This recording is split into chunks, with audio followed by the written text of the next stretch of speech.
मानव का मन लगता है प्रकृति से, मानव का मन लगता है मौसम से, मानव का मन लगता है व्यवस्थाओं से, और ठाकुर जी का मन लगता है जनों से, कैसे जन हैं उनसे। हमारा मन जनों से नहीं लगता, हमारा मन तो प्रकृति से लगता है, व्यवस्थाओं से लगता है, मौसम से लगता है। पर ठाकुर जी को तो भक्तों से मन लगता है। जहां अतिशय प्रिय भक्त विराजेंगे वहां ठाकुर जी विराजते हैं। तो जयपुर तो सब चीजों की खान है। यहाँ पे व्यवसाय भी अद्भुत होता है, कला भी अद्भुत है, भोजन भी अद्भुत है, इमारतें भी अद्भुत हैं, और क्या अद्भुत है यहाँ पे, सब अद्भुत ही है। भक्त भी अद्भुत हैं सब। इतमें गोपीनाथ, इतमें गोविंद देव, इतमें राधा विनोदी लाल, चारों तरफ तो ठाकुर जी बैठे हैं आपके। तो इतना सुख आप सब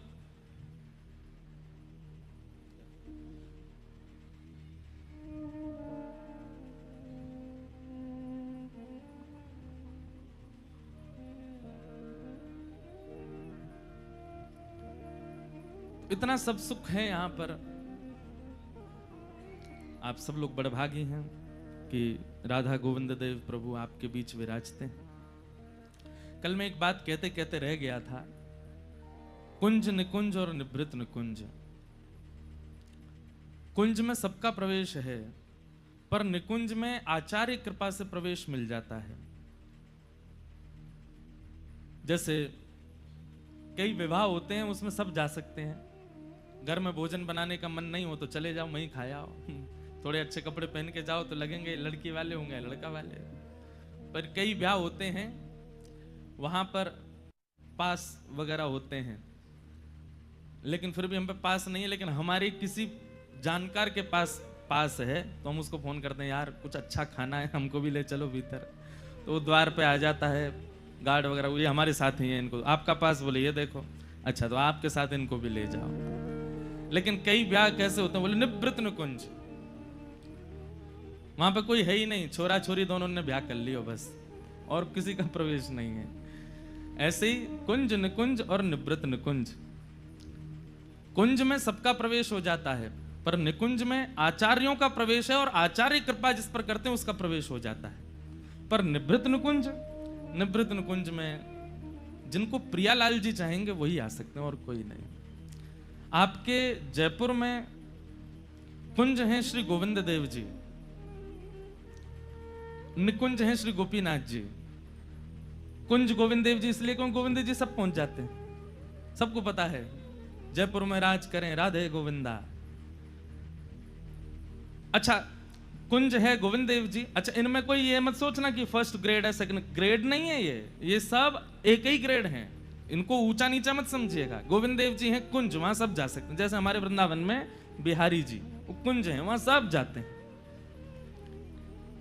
पर आपके जयपुर का निकुंज है गोपीनाथ जी, और कनक वृंदावन में विराजमान श्री राधा माधव जी। कनक वृंदावन दर्शन किए पुराने गोविंद देव जी, वहां तो और भी कम लोग जाते हैं। और आपके जयपुर का निवृत्त निकुंज है श्री सरस निकुंज। वहां तो वो ही जा सकते हैं जिनको प्रियालाल जी बुलाना चाह रहे होंगे। और अब आप सब लोग कितने भाग्यशाली हैं कि उस निवृत्त निकुंज के उत्सव में आपको आमंत्रित किया है। आप लोग बैठे हैं, कथा सुन रहे हैं, ये आपका सौभाग्य है, मेरा सौभाग्य है। पिछले 2 वर्षों से हमको सेवा करने का अवसर मिल रहा है। जिस स्थान पर आप बैठे हैं, यहां पर 16 वर्ष तक लगातार परम पूजनीय श्री बक्सर वाले पूज्य मामा श्री ने कथा की है। इसी स्थान पर श्री नारायण दास भक्तमाली जी महाराज पूज्य मामा जी। जो लोग जानते हैं वो भाग्यशाली हैं, और जो लोग नहीं जानते हैं वो भाग्य को शाली बनाने के लिए जानिए कौन है मामा जी, पूज्य मामा जी। ऐसा कह दूं तो कोई अतिशयोक्ति नहीं। हमारे पूज्य श्री मलुकपीठ वाले महाराज जी कई आचार्य चरणों को अपने गुरु रूप में देखते हैं। उनमें जो विनम्रता है, हमारे मलुकपीठ वाले महाराज जी में जो विनम्रता का दर्शन आप करते हैं, जो सरलता का दर्शन आप करते हैं, वो विनम्रता और सरलता का प्रसाद उन्हें पूज्य मामा जी से प्राप्त हुआ। ऐसे हमारे श्री बक्सर वाले मामा जी वो यहाँ 16 बार कथा कर चुके हैं। सरस निकुंज के उत्सव में 16 बार उनकी कथा हुई, और भी हुई होंगी।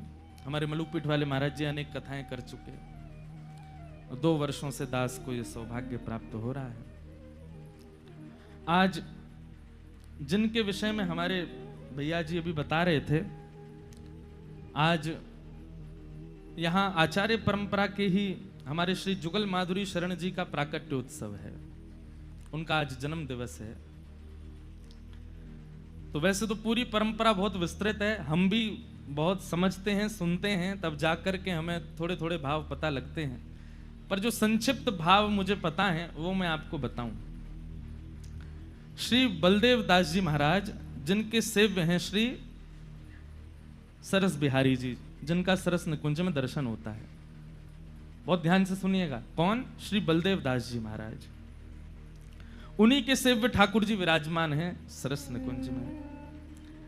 आप श्री 5 वर्ष की आयु में, जैसे ध्रुव और प्रहलाद गृह त्याग करके चले गए, उस आयु में घर छोड़ करके माता पिता को बस प्रणाम करके निकल गए।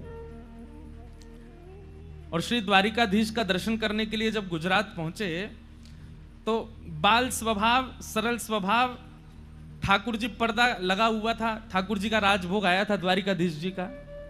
तो आजकल तो बैरिकेडिंग लगा दी जाती है, बहुत सिक्योरिटी रखी जाती, कोई आगे ना आवे, अपरस की बड़ी मर्यादा रखी जाती। ध्यान से सुनिएगा।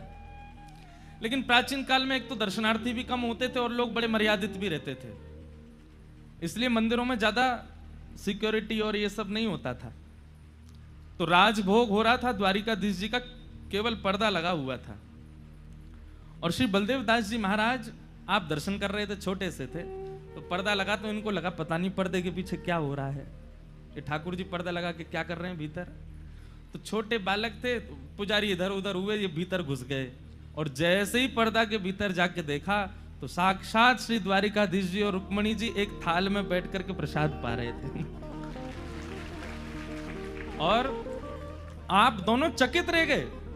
और ये छोटे से सामने खड़े होकर के श्री प्रियालाल जी का दर्शन कर रहे थे। तब रुक्मणी जी और द्वारिकाधीश जी ने कृपा करके, जैसे कोई बालक हम भोजन पा रहे हो तो पास आ जाता है, तो हम अपनी थाली में से कुछ दे देते हैं, तब ठाकुर जी ने अपनी थाल का प्रसाद इनको प्रदान किया अपने हाथ से।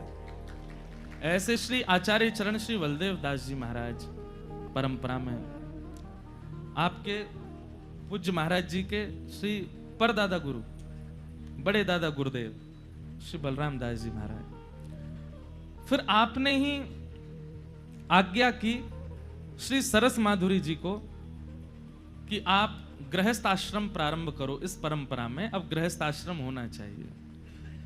आप कहेंगे महाराज जी क्यों आज्ञा की? अरे जब ठाकुर जी आज्ञा दे सकते हैं श्रीमद वल्लभाचार्य जी को, अभी वल्लभाचार्य जी का चरित्र आएगा तो आप लोग सुनेंगे, स्वयं श्रीनाथ जी आज्ञा करते हैं कि आप गृहस्थाश्रम में जाओ, आपको लाला बन के आऊंगा मैं।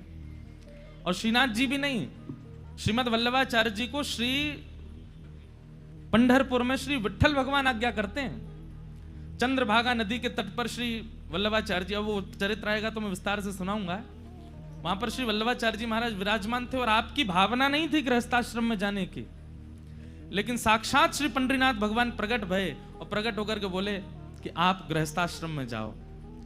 तो वल्लभाचार्य जी बोले जय जय आपकी आज्ञा है तो करेंगे, लेकिन कुछ विशेष होगा? तो ठाकुर जी बोले क्यों नहीं होगा, हम आपके लाला बन करके आएंगे, आपके यहाँ पुत्र बन के आना चाहते हैं। तब श्रीमन वल्लभाचार्य जी महाराज का विवाह हुआ और आपके पुत्र श्री विट्ठलनाथ जी के रूप में स्वयं श्री पंडरीनाथ भगवान पधारे, जिन्होंने श्रीनाथ जी के श्रृंगार रस, राग रस, भोग रस सेवा को आगे बढ़ाया। तो जब ठाकुर जी आज्ञा कर सकते हैं गृहस्थाश्रम में जाने की, तो सदगुरु आज्ञा क्यों नहीं करेंगे?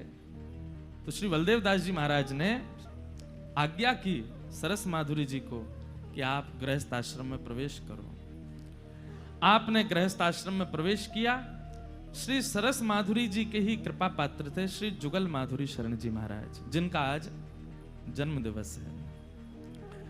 सुंदर सुंदर गजलें आप गाते थे बना करके। एक बड़ी सुंदर गजल हमको दिखी तो है, लेकिन वही है कि अभी अभी दिखी है तो इतनी जल्दी बना के कैसे काम है।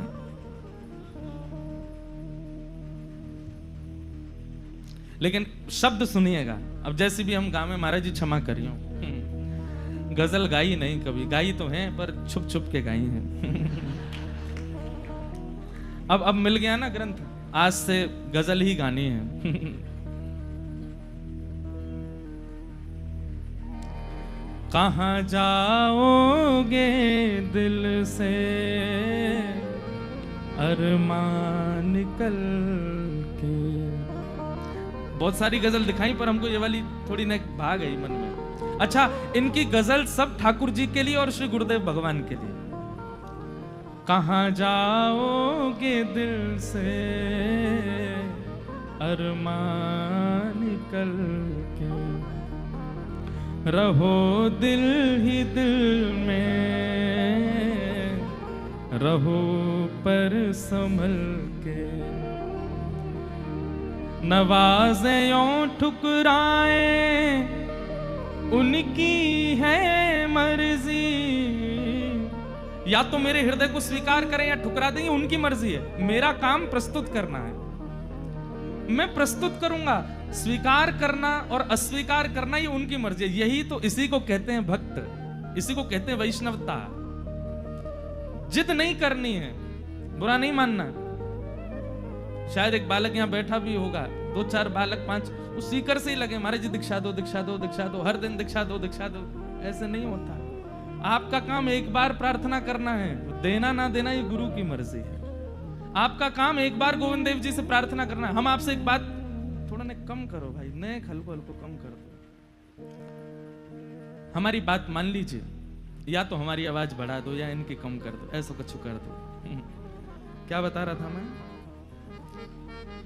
पीछे पड़ना प्रेम नहीं होता।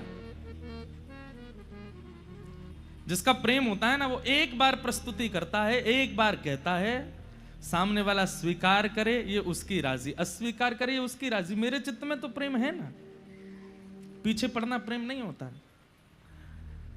नवाज़े यो ठुकराए उनकी है मर्जी, बड़ी दूर से हैं हम तो आए हैं चल के। हम तो दूर से चल के आए हैं। स्वीकार करना अस्वीकार करना ये उनकी इच्छा है। और अगले शब्द कितने अच्छे हैं।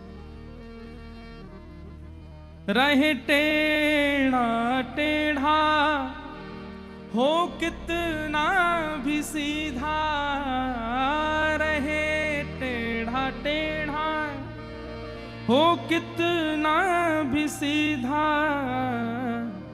ना निकलेगा हरगिज यह बल मन का जल के, ना निकलेगा हरगिज यह बल मन का जल के। कहाँ जाओगे दिल से अरमान करके, जलाओगे गर हमको हम भी धुआं हो। अगर आप हमें अस्वीकार करोगे तो हम जलेंगे, और जलेंगे तो जलने के बाद की प्रकृति होती है धुआं बन जाना। जलाओगे गर हमको हम भी धुआं हो, पहुंच जाएंगे तुम तलक बन के हल्के हल्के। अगर आप हमें स्वीकार कर लोगे तो हम जैसे हैं वैसे प्राप्त हो जाएंगे, और अस्वीकार करोगे तो हम जल जल करके धुआं बन जाएंगे, और फिर हल्के धुआं बन के तब आ जाएंगे। आपको छोड़ेंगे नहीं हम। आहा। सरस तो जुगलियों समा जाए दिल में, सरस तो युगलियों समा जाए दिल में, जो छल के द्रगों से, जो छल के द्रगों से सरस रस ही छल के, जो छल के द्रगों से सरस ही चल। सरस तो जुगलियों समा जाए दिल में, मतलब मेरे गुरु मेरे चित्त में ऐसे समा जाएं कि नेत्रों से अश्रु भी निकले ना तो वो भी सरस ही निकले। ऐसे श्री जुगल माधुरी शरण जी के आज प्राकट्य दिवस की आप सबको बधाई हो, बधाई हो, बधाई हो। और आश्चर्य की बात सुनो, श्री जुगल माधुरी शरण जी जब आपके गुरुदेव भगवान का परम पद हुआ, ठाकुर जी में विलीन हो गए, तो आप फिर जयपुर बोले या तुम दो ही मैं वृंदावन में रहूंगा, तो वृंदावन चले गए। वृंदावन में जाकर के निवास करने लगे। कालांतर में जब पूज्य महाराज जी, हमारे पूज्य महाराज जी जिनका आप दर्शन कर रहे हैं, आप जब सरस कुंज के गद्दी पर बैठे तब आपकी आयु 15 वर्ष की थी। 15 वर्ष की आयु में महाराज जी 15 वर्ष के बालक मोह दोनों ना जाने, लेकिन हमारे महाराज जी देखो 15 वर्ष की आयु में सरस निकुंज को संभाले। तो जब आप 15 वर्ष की आयु में विराजमान हुए तब आपने श्री जुगल माधुरी शरण जी को पत्र लिखा, जिनकी गजल हम अभी बोल रहे थे, इनको पत्र लिखा वृंदावन में कि प्रथम उत्सव हो रहा है, आप आचार्य उत्सव में पधारिए। तो जुगल माधुरी शरण जी बोले कि हमने एक प्रण लिया है कि या तो प्राण वृंदावन में त्यागेंगे और जयपुर में भी त्यागेंगे तो बाहर नहीं त्यागेंगे, सरस निकुंज में ही त्यागेंगे। तो हम आ तो जाएंगे लेकिन आप आचार्य उत्सव ऊपर ना करके नीचे ही कीजिएगा। तो आपने पत्र लिख करके कहा हम नीचे ही करेंगे, आप आओ। तो आप श्री वृंदावन से सरस निकुंज पधारे और सरस निकुंज में आचार्य उत्सव रात्रि जागरण चल रहा था। यह अनुभव तो हमें पूज्य मलुकपीठ वाले महाराज जी ने भी बताया। बोले इंद्रेश जी, सरस निकुंज में जब जागरण होता है उस समय अगर थोड़ी देर के लिए नेत्र बंद होते हैं तो ऐसा अनुभव होता है कि साक्षात श्री प्रियालाल जी पधारे हों, साक्षात प्रियालाल जी आए। महाराज जी की वाणी थी। तो रात्रि का जागरण हो रहा था, आपके चरणों में दिक्कत थी, उठ सकते नहीं थे, लेकिन पता नहीं कैसा आपको आवेश आया, खड़े हो गए और पहले ही सब अपने परिवारी जनों को बुला लिया था सरस निकुंज में। और उत्सव में जैसी कोई धुन प्रारंभ हुई होगी तो नृत्य करने के लिए आप खड़े हुए और इशारा करके कहा पैरों में घुंघरू बांधो, हाथों में कड़ूला लगाओ, सिर पर सुंदर चुनरी ओढ़ करके और बिल्कुल सहचरी भाव में आकर के नृत्य करते करते करते श्री सरस निकुंज के ही भीतर प्रांगण में आपने श्री प्रियालाल जी के चरणों को प्राप्त कर लिया, वहीं ठाकुर जी के चरणों में विलीन हो गए। ऐसे श्री जुगल माधुरी शरण जी महाराज।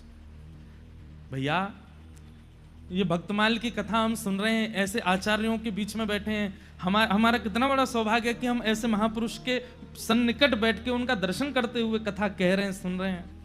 ऐसी आचार्य प्रणाली में बैठे हैं। बस इनसे यही बधाई मांगेंगे कि हे महाराज जी, इस सरस सिंधु की, सिंधु मतलब समुद्र, इस सरस सिंधु की बिंदु मुझसे लेकर के यहाँ आए जितने भी ये बालक हैं, जितने भी श्रोता हैं, सब पे नेक नेक आप छिड़काए दियो, ताकि उस प्रेम का एक बिंदु हमारे चित्त में भी आ जाए। जिस प्रेम के सिंधु में आप निवास करते हैं, आप अपने प्रियालाल जी को आनंद कराते हैं। इसीलिए मैं जो उपमा दे रहा हूं इसमें कोई अतिशयोक्ति नहीं। आपके जयपुर का निवृत्त निकुंज है श्री सरस निकुंज स्थान, वहां पर सबका प्रवेश नहीं है। भीड़ लगाए मत नहीं हो, कल पतो चली मैं इतने पहुंच गए कि मैं जगह ही नहीं बच रही है। ऐसे नहीं जाइएगा कि महाराज जी ने कहा है तो हमको जाना है। हम कोई प्रमोशन करने नहीं आए यहाँ पे हैं, प्रमोशन तो वैसे बहुत हो जाते हैं। जिस दिन चित्त में ऐसी इच्छा हो ना कि बस जाना ही है, अब देखे बगैर रहना नहीं, वहां विराज करके प्रियालाल जी का तभी जाइएगा। जब रोम रोम आपका बिल्कुल कह रहा हो कि नहीं दर्शन करना है तभी जाइएगा। ऐसी सुनी सुनाई बात पर विश्वास करके मत पहुंच जाइएगा। अनुभव हो या फिर स्वप्न आज्ञा हो या किसी के कोई मित्र आया वो आकर के कहे चल मेरे संग सरस निकुंज चल रहे हैं, मतलब कोई माध्यम बने तो ही जाइएगा, नहीं तो मुझे भी बहुत भय लगता है रस सिद्ध स्थानों के ज्यादा प्रकाश करने में, क्योंकि भीड़ हो जाती है फिर। वैसे तो ठाकुर जी को अच्छा ही लगता है जब भीड़ आती है ना। हमारे लाल जी आरसी देखते हैं ना, काय को देखें, वो श्रृंगार कराती है इसीलिए कि मैं सबन के बीच में जाऊंगा, मुझे देख करके सब खुश होंगे, मेरे कुंडल देख के, मेरी पगड़ी देख के, मेरी धोती देख के, मेरी माला देख के सब कछु कछु भाव प्रकट करेंगे, वो मेरी जय जयकार करेंगे और मुझे देख के सब आनंदित होंगे, सबके चित्त में आनंद होएगा, ठाकुर जी को सुख मिलता है। पर केवल मतलब बस चले गए आगे ऐसे भाव से मत जाइएगा, जाइएगा प्रेम युक्त होकर के।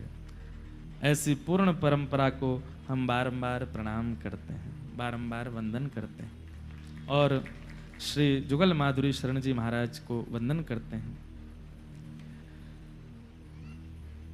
आज कथा का द्वितीय दिवस है। मन में भाव था 3 आचार्यों पर चर्चा करनी है।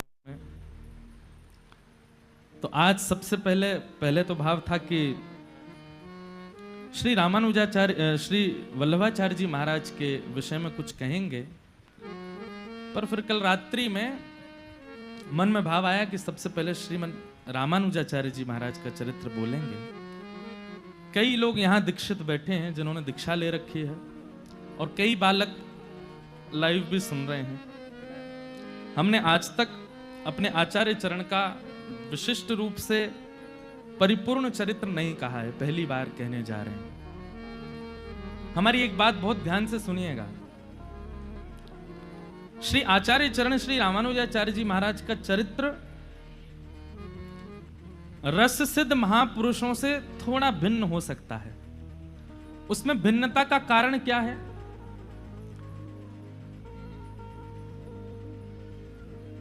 हम लोग एक बात कहते हैं ना कि जैसे संपन्न माता पिता होते हैं, अगर आप देखने के लिए जाओगे तो हो सकता है आपके दादाजी या परदादाजी इतने संपन्न नहीं रहे होंगे, उन्होंने मेहनत करके संपन्नता प्रदान करवाई। ठीक वैसे ही हमारे भारत भूमि में जितने भी रस सिद्ध संत हुए वो रस का अनुभव इसलिए कर पाए क्योंकि उनसे प्राचीन आचार्यों ने खूब लड़ करके, वेदों की बातें कह करके, भाष्य लिख लिख करके हमारे इस पूरे भाव को सुरक्षित रखा। अब आपको जान करके आश्चर्य होगा, एक आचार्य चरण का नाम आपने सुना हो, श्री बोपदेव जी महाराज। बोपदेव जी महाराज नहीं सुना? अब आपको बताएं वे कौन थे। बोले कि मुगल काल में हम सब के जो वैदिक शास्त्र हैं उनको जला दिया गया।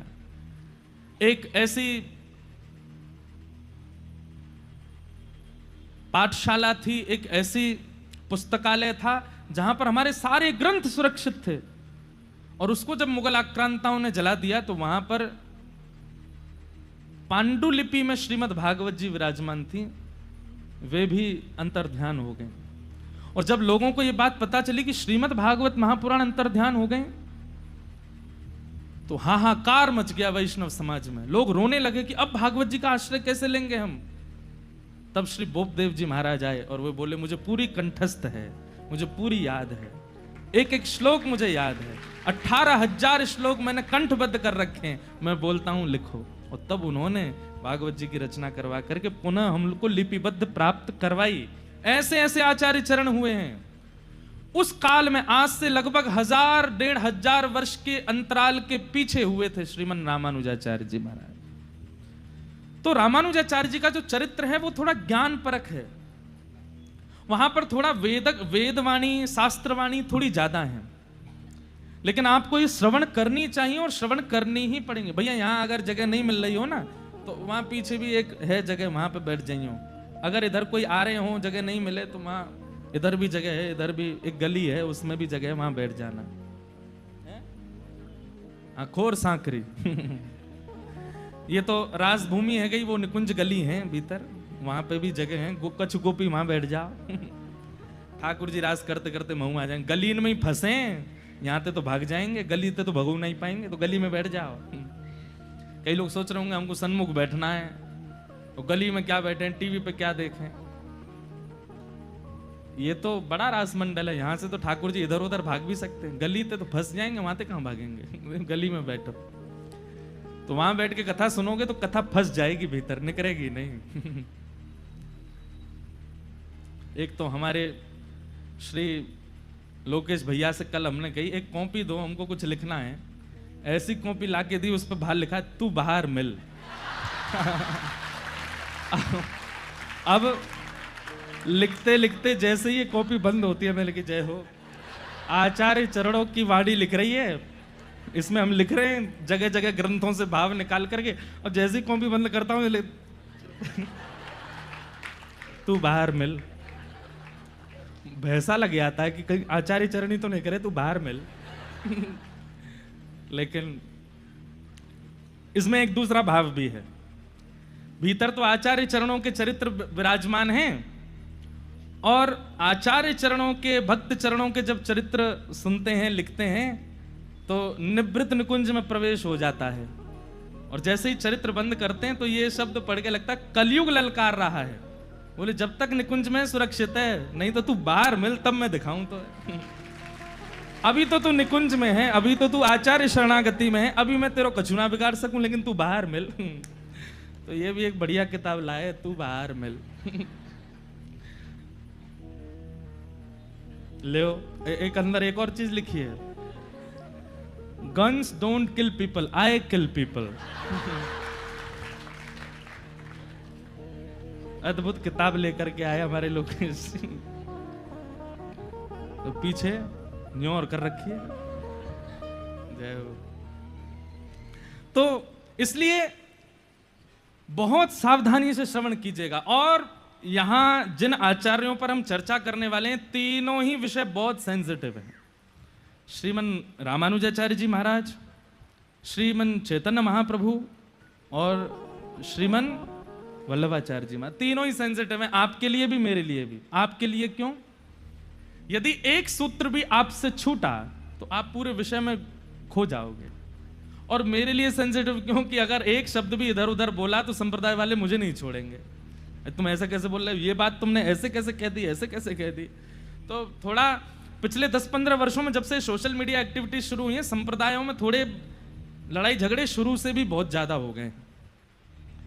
इसलिए हम लेकिन इन सब मतों को इसलिए नहीं कह रहे हैं कि हमें किसी संप्रदाय को बड़ा, छोटा या विशिष्ट बताना है। हमें केवल आचार्य चरण की रहनी सुननी है, आचार्य चरण की कथनी सुननी है, और उनमें से जो हमारे जीवन में आ सके उसको करना है।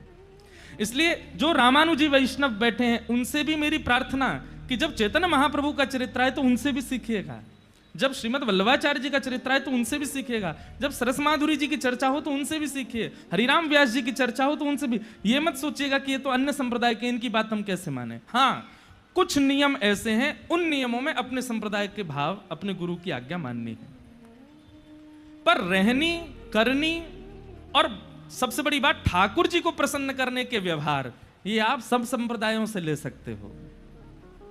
समझ में आ गई बात? तो ऐसे ही श्री रामानुज संप्रदाय, जिस संप्रदाय में हमारी दीक्षा है, जिस संप्रदाय में कई सारे बालक यहां बैठे हैं जिनकी दीक्षा हुई है और जो लेना चाहते हैं, ऐसे श्री रामानुजाचार्य जी महाराज। आइए उनको प्रणाम कर लेते हैं, फिर उनके चरित्र को सुनेंगे। श्री नाभाजी महाराज छप्पे में वर्णन करते हैं।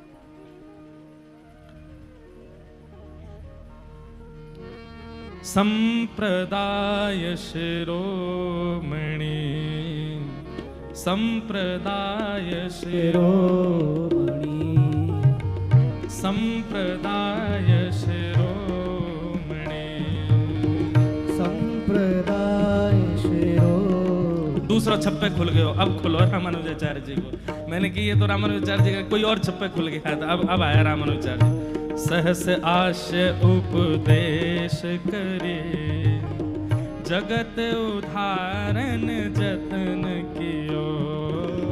सहस आश्य उपदेश करे, जगत उदाहरण जतन कियो।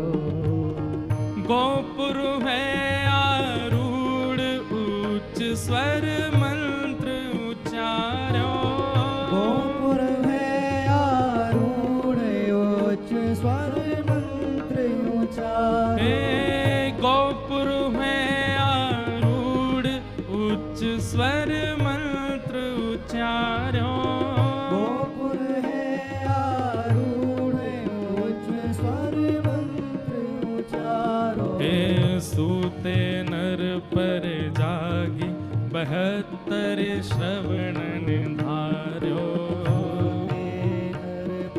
जागे 72 तितने गुरुदेव पद्धति भाई न्यारी न्यारी, तितने गुरुदेव पद्धति भाई न्यारी न्यारी। गुरु तारक शिष्य प्रथम भक्ति बपु मंगलकारी, गुरु तारक शिष्य प्रथम भक्ति वपु मंगलकारी। कृपण पाल करुणा समुद्र, रामानुज सम नहीं बियो। कृपण पाल करुणा समुद्र, रामानुज सम नहीं बियो। हाँ सहस आस उपदेश करी, जगत उदाहरण जतन कियो। सहस आस उपदेश करी, जगत उदाहरण जतन कियो। हे सहस आस उपदेश करी, जगत उदाहरण जतन कियो। सहस आस उपदेश करी, जगत उदाहरण जतन कियो। हे गोपुर में आरूढ़ उच्च स्वर मंत्र उच्चारो, गोपुर में आरूढ़ उच्च स्वर मंत्र उच्चारो। गोपुर में आरूढ़ उच्च स्वर मंत्र उच्चारो, गोपुर में आरूढ़ उच्च स्वर मंत्र उच्चारो। सहस आश उपदेश करे, जगत उदाहरण जतन कियो। सहस आश उपदेश करी, जगत उदाहरण जतन कियो। हे सहस आश उपदेश करे, जगत उदाहरण तरण कियो।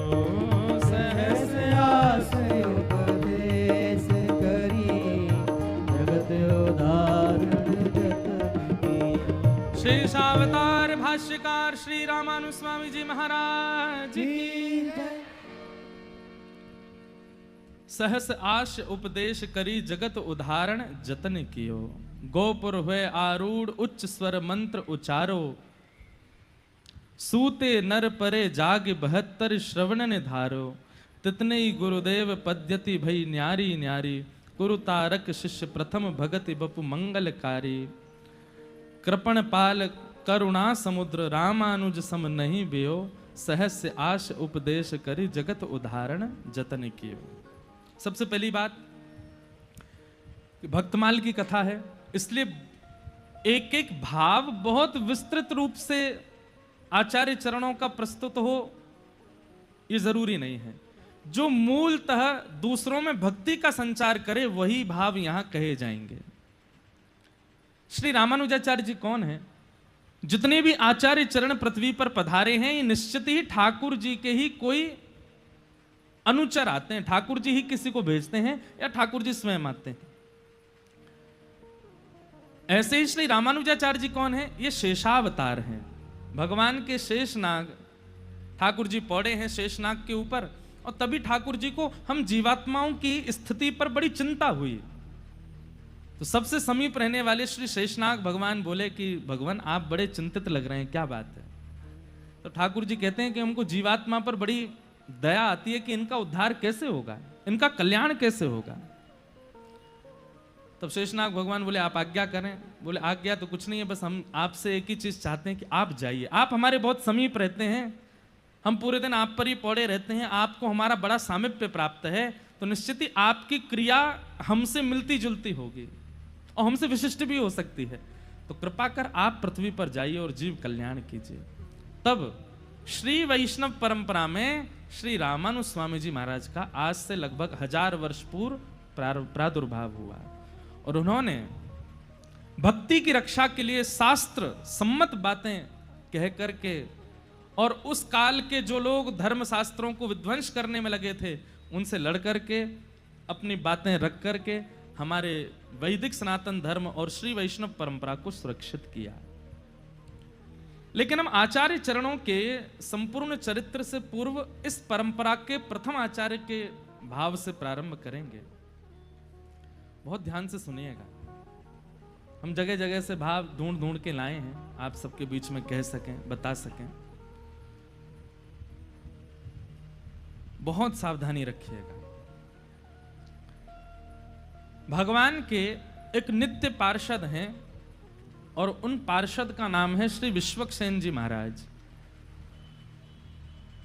जो ठाकुर जी के नित्य पार्षद भी हैं और ठाकुर जी जैसे ही हैं। श्री विश्वक्सेन जी,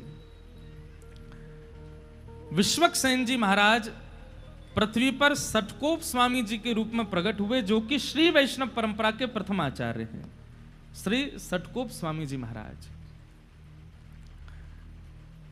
दूसरे भगवान के जो गरुण जी हैं, श्री गरुण जी महाराज मधुर कवि जी के रूप में पृथ्वी पर प्रकट हुए। ये दो नाम याद रखिएगा, एक सटकोप स्वामी जी और दूसरे श्री मधु कवि जी, मधुर कवि जी। तो भगवान के जो गरुण जी हैं वे मधुर कवि जी के रूप में प्रकट हुए और श्री विश्वक्सेन जी महाराज वो सटकोप जी के रूप में प्रकट हुए। सटकोप जी के प्रादुर्भाव का चरित्र बहुत सुंदर है। सबसे आश्चर्यजनक बात यह है कि आपका पृथ्वी पर आगमन कब हुआ था? जब ठाकुर जी को यहां से लीला प्रस्थान किए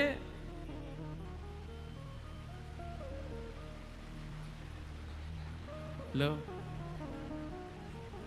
ठाकुर जी प्रसन्न हो रहे हैं कि हमारे प्रियजनों के चरित्र गाए जा रहे हैं। बहुत ध्यान से सुनिएगा, बहुत सावधानी से सुनिएगा।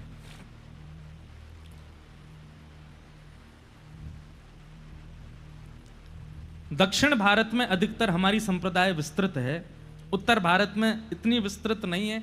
उसके पीछे भी कारण है कि हमारे श्री वैष्णव संप्रदाय के अधिकतर ग्रंथ या तो तमिल भाषा में हैं या फिर प्योर संस्कृत में हैं। हिंदी काव्य में उनका इतना अनुबंध नहीं है, इसलिए उत्तर भारत में श्री वैष्णव परंपरा इतनी विस्तृत नहीं है, पर फिर भी बहुत विस्तृत है। दक्षिण भारत में जाएंगे तो वहां अन्य संप्रदाय आपको दिखेंगी ही नहीं। वहां हर जगह मंदिर में आपको लाल श्री तिलक दिखेगा, श्वेत ऐसे तिलक दिखेगा, अधिकतर यही संप्रदाय का स्वरूप आपको दिखेगा। और श्रीमद् भागवत जी भी इस बात की पुष्टि करती है कि भक्ति का प्रादुर्भाव दक्षिण में होता है। उत्पन्ना द्रविड़ेशाहम वृद्धिम कर्णाटके गताम क्वचित क्वचिन महाराष्ट्रे गुर्जरे जीर्णताम गतः। तो दक्षिण भारत में एक राजा हुए, उनका नाम था करिमारन। तो श्री करिमारन राजा जो थे, ये राम नाम में बड़ी निष्ठा थी इनकी, राम राम राम राम जपते ही रहते थे। इनकी पत्नी का नाम था रानी उड्डयनंगई, दक्षिण भारतीय नाम है उड्डयनंगई।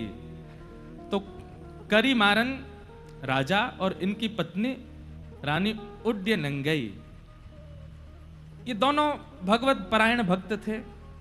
राजा दिन रात राम नाम के आश्रय में ही रहते थे। रानी अपने पति के आश्रित रहती थी। एक दिन दोनों राजा और रानी कहीं जा रहे थे मार्ग में, तभी आपको शंख चक्र गदा पद्मधारी श्रीमन नारायण भगवान का एक सुंदर मंदिर दिखाई दिया। बहुत सावधानी से सुनिएगा। बड़े हमने कहा ना, भागवत जी में इधर उधर देख लो तो कोई बात नहीं है, पर भक्तमाल जी का तो एक एक शब्द सुनिए, नहीं तो आपके चित्त से भाव जा सकता है। तो एक बार आप दोनों जा रहे थे, तभी आपने देखा कि एक मंदिर में सुंदर श्री विग्रह ठाकुर जी का विराजमान है, और उस विग्रह को देख करके रानी वहीं रुक गई। राजा तो दंडवत करने लगे, प्रणाम करने पर रानी के नेत्र खुले रह गए ठाकुर जी का रूप लावण्य देख करके। रूप देख करके, स्वरूप देख करके रानी नेत्र झपकना भूल गई। राजा ने कहा, देवी क्या हुआ? रूप देखिए कितने सुंदर हैं ठाकुर जी। बोले कुछ मांग लो ठाकुर जी से। तो रानी ने क्या कहा? पुत्र देहु निज सरस ललाम, कि हे नाथ, आप तो परमात्मा हैं, हम आपको तो गोद में लेके घूम नहीं सकते, पर कृपा कीजिए कि आप जैसा ही पुत्र मुझे प्राप्त हो। आप जैसे रूप हैं, आपके जैसी भुजाएं हैं, आपका जैसा स्वरूप है, ऐसा ही पुत्र मेरे जीवन में आ जाए जिसको मैं गोद में खिला सकूं। ठाकुर जी से पुत्र की याचना इतने भाव से की थी कि रात्रि के समय जब राजा रानी दोनों सोने के लिए गए तो रानी के स्वप्न में ठाकुर जी प्रकट हो गए और प्रकट होकर के कहा कि आज आपने इतनी भावना से, आपके शब्दों में इतनी याचना थी, इतनी करुणा थी कि मैं देने से स्वयं को रोक नहीं पा रहा हूं। इसलिए मैं अपने नित्य पार्षद, जो बिल्कुल मेरे जैसे ही हैं, श्री विश्वक्सेन जी महाराज को आपके गर्भ में भेज रहा हूं। वे आपके गर्भ में आएंगे और आप उनको स्वीकार कीजिएगा। गर्भ में श्री विश्वक्सेन जी आ गए, लेकिन इनका नाम सटकोप क्यों हुआ? पृथ्वी पर आते इनका नाम सटकोप क्यों पड़ा? उसके पीछे इतनी सुंदर कथा है। श्रीमद् भागवत जी में एक वेद स्तुति आती है और वहां वेद स्तुति में बताया जाता है कि जब हम लोग अपने मां के गर्भ में होते हैं तो ठाकुर जी से नित्य प्रार्थना करते हैं कि हे ठाकुर जी, एक बार इस गर्भ से मुझे बाहर कर दीजिए, मैं आपको वचन देता हूं मैं जीवन में इस गर्भ में ना आना पड़े ऐसी कोई क्रिया नहीं करूंगा। लेकिन जैसे ही बालक का जन्म होता है तो गोस्वामी जी कहते हैं कि पृथ्वी पर आते ही माया उसको पकड़ लेती है, माया उसको खींच लेती है। सब लोग इधर ही देखना, सुनना।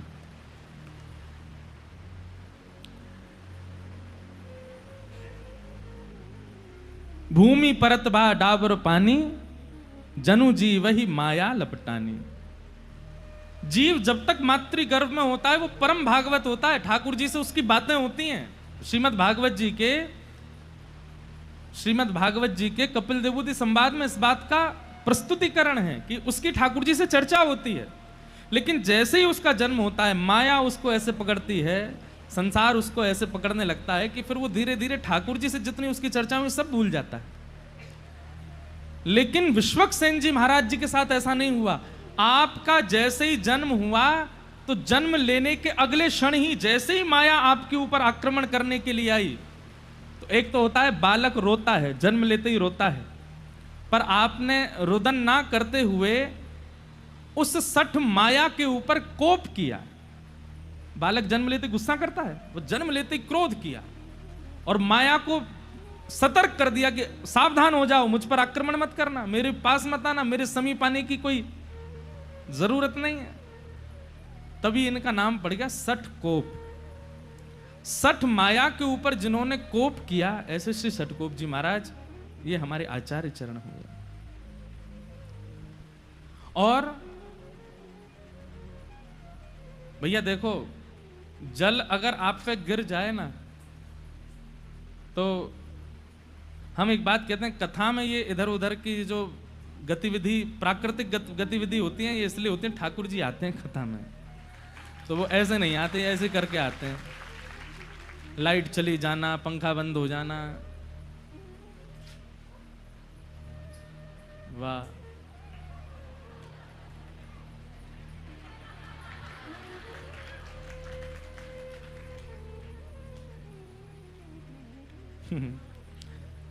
आप लोग भी कहेंगे कितना बचाओगे ठाकुर जी को। बाबा इतको आ जाओ।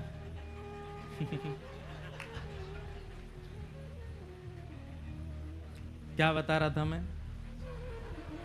हाँ, तो आपका नाम सटकोप क्यों पड़ा? क्योंकि सठ माया के आते ही आपने उसके ऊपर कोप किया और उसको कह दिया, संसारी जीवों पर अपनी माया चलाना, मेरे ऊपर तुम्हारा आक्रमण नहीं हो सकता। इसलिए आपका नाम सटकोप हुआ। सटकोप जी का जन्म हुआ, पर जन्म लेते ही इन्होंने अपनी माता जी का दुग्धपान भी नहीं किया। 10 दिन तक दुग्धपान नहीं किया। और जब 10 दिन तक दुग्धपान नहीं किया तो माताजी पिताजी बड़े चिंतित हो गए। खूब चेष्टाएं की, खूब याचनाएं की, खूब नियम बनाने का प्रयास किया, लेकिन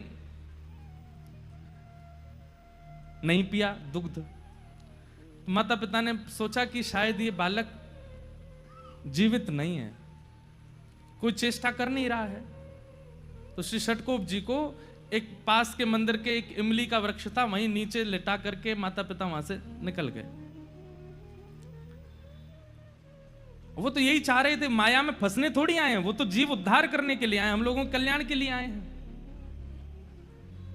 इमली के वृक्ष के नीचे ही आप रहे। अब आप विचार करिए कितने दिन रहे होंगे वहां। 13 वर्ष तक वहीं रहे।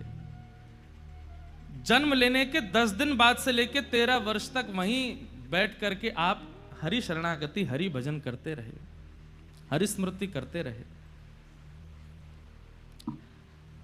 दूसरी भाव, हमारे श्री वैष्णव संप्रदाय में श्री षटकोप स्वामी जी ऐसे महापुरुष हुए जो कि श्री किशोरी जी के भाव से युक्त थे, श्री राधा रानी के भाव से।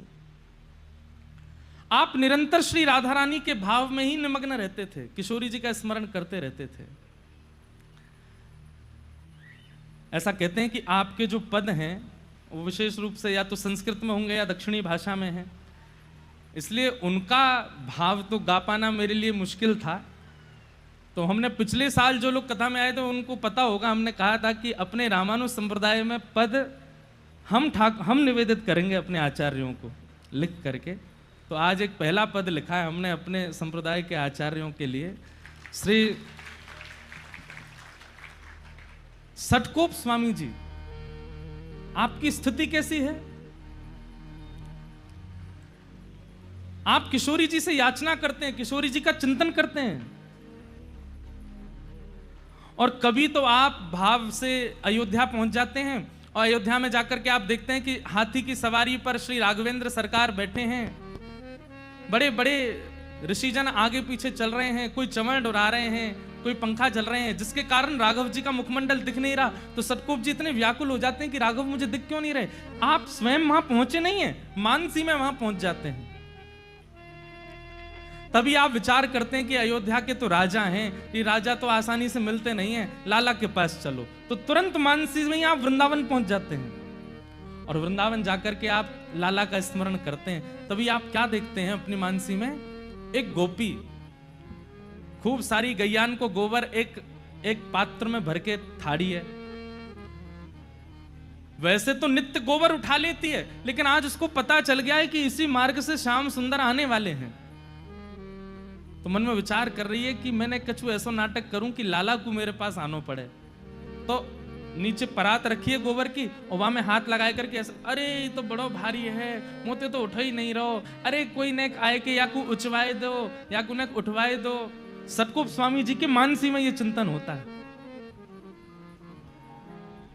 इतने में ही दूर गैया चराते हुए आ रहे श्याम सुंदर, उनको देख करके तो वो गोपी और नाटक करती है, ऐसे उठाते उठाते गिर जाती है। अरे तो बड़ो भारी है, आज तो कोई मेरी मदद करे ही ना रो, या को कौन उचवाए को। इतने में ठाकुर जी आए, बोले मैं उचवाए दूं। तो गोपी तो है 80 वर्ष की और लाला है 5 वर्ष को, नेक्स्ट 100। ठाकुर जी कह रहे हैं मैं उचवाए दूं। षटकोप स्वामी जी दूर खड़े खड़े देख रहे हैं और तभी गोपी के हाँ लाला उचवाए दे।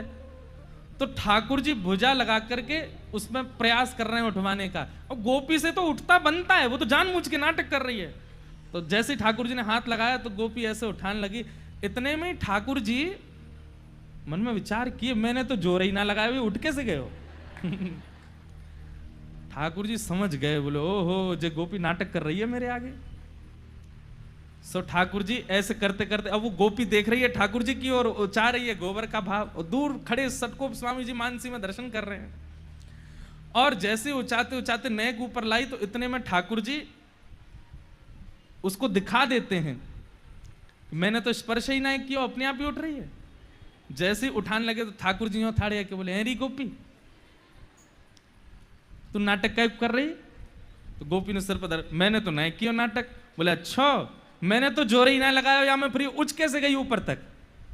और दूसरी बात, मैंने जोर लगाया भी होगा तो तेरी कमर तक मेरे हाथ आ में, बातें ऊपर कैसे चली गई जे? तो गोपी बोली नहीं नहीं वो तो ऐसे ही आ गई। बोले नहीं नहीं बता, ठाकुर जी ने वहां को एक हाथ पकड़ लिया। बोले मैं बता के जा, तो झूठ कैसे बोल रही यहाँ पे? षटकोप स्वामी जी के नेत्र सजल हो रहे हैं, अब क्या करेंगे ठाकुर जी? तो गोपी का हाथ छोड़ नहीं रहे, बोले मैं बता के जा। और गोपी यही तो चाह रही थी, ये मुझसे बात करें, मेरे सामने खड़े हों, मेरा हाथ पकड़ लें। ठाकुर जी जब हल्ला मचाने लगे, ए मदमंगल श्रीदामा जल्दी आओ, देखो जे गोपी कैसा नाटक करे।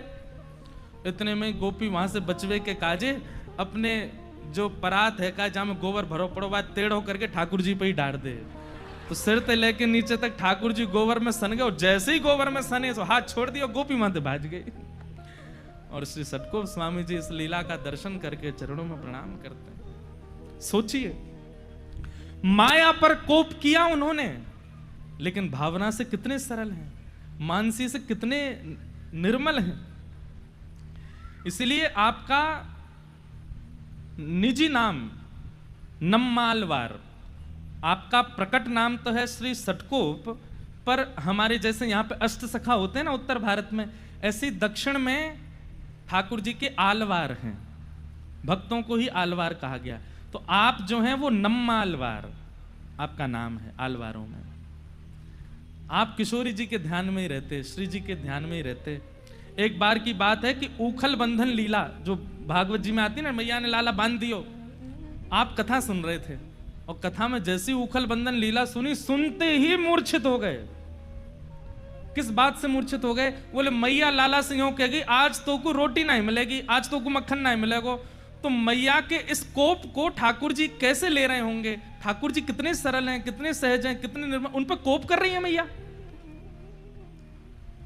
इस भावना को सोचकर के आप वहीं मूर्छित हो गए कि मैया ने लाला उखल में क्यों बांध दिए, इतने कोमल से लाला क्यों बांध दिए। बंधुओं, 1 घंटा 1.5 घंटा 2 घंटा की मूर्छा तो समझ आती है, 6 महीने तक नहीं उठे, मूर्छित ही रहे। लोग उठा करके ले गए, जल का छिड़काव किया, क्या नहीं किया, लेकिन आपकी ध्यान समाधि भावना ऐसी, बस नेत्रों से अश्रु गिरते जा रहे हैं और मूर्छा अवस्था में 6 महीने तक।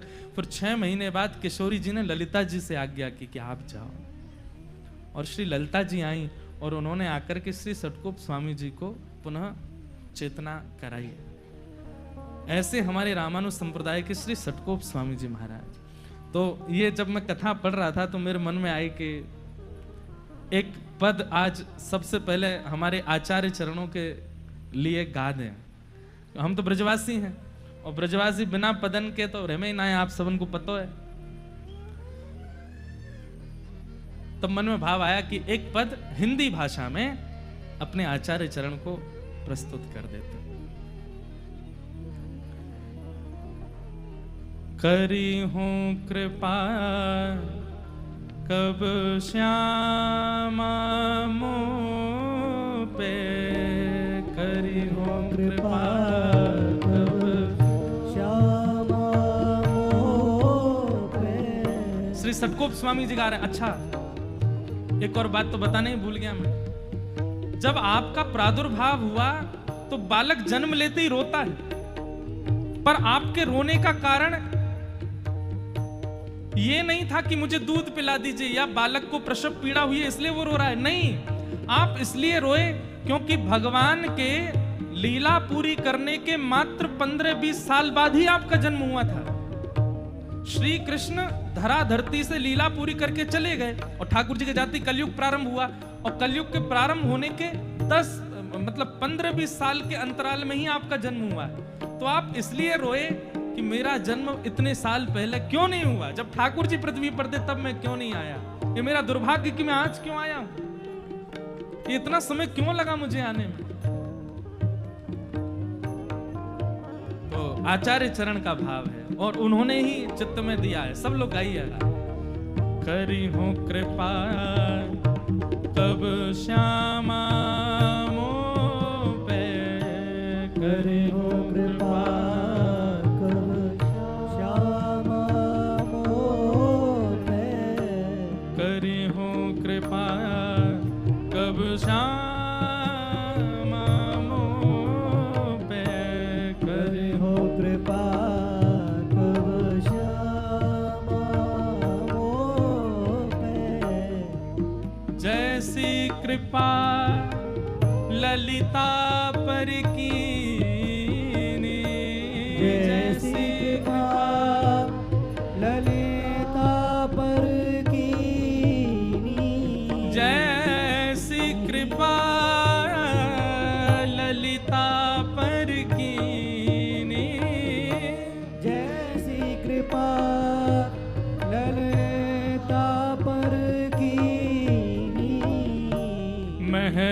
टहल सेवा सब पाए, महल टहल सेवा सब पाई, महल टहल सेवा सब पाए, महल टहल सेवा सब पाई।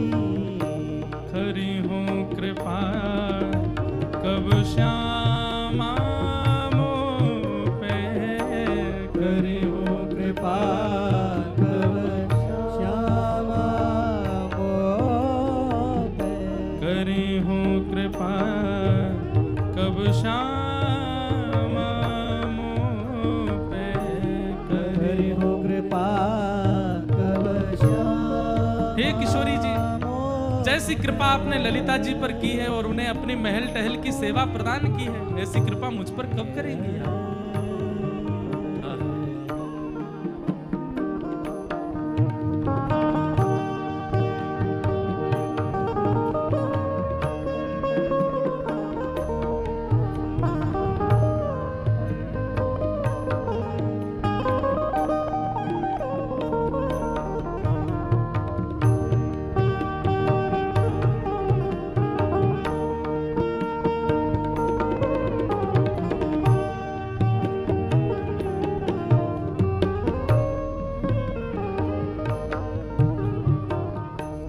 जैसी कृपा विशाखा सो करी, जैसी कृपा विशाखा सो करी, जैसी कृपा विशाखा सो करी, जैसी कृपा विशाखा सो करी, निज सेवा सब पानी, निज सेवा सब पानी पानी। ललिता जी प्रधान सखी हैं किशोरी जी की, लेकिन श्री विशाखा जी प्रधान नहीं है। फिर भी किशोरी जी अगर कह दे मुझे वहां जानो है तो ललिता जी कहेंगी जी श्री जी। किशोरी जी कह दे मुझ को वहां बैठना हो तो ललिता जी कहेंगी ठीक है श्री जी। लेकिन अगर किशोरी जी कहीं जा रही हैं और विशाखा जी कहते नहीं जाना तो किशोरी जी जा नहीं सकती हैं। विशाखा जी का इतना अधिकार है। श्याम सुंदर द्वार पर खड़े हैं और विशाखा जी ने अगर मना कर दिया कि नहीं द्वार नहीं खोलेंगे तो खोलेंगे ही नहीं। ललिता जी प्रधान सखी हैं, पर निकुंज की एक प्रकार से देखा जाए तो गतिविधियों पर पूर्ण अधिकार, पूर्ण कमान श्री विशाखा जी की रहती है। जैसी कृपा विशाखा सुकीनी, जैसी कृपा विशाखा सो करी, निज सेवा सब पानी, निज सेवा सब पानी करी हो कृपा कब श्यामा मोह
हाँ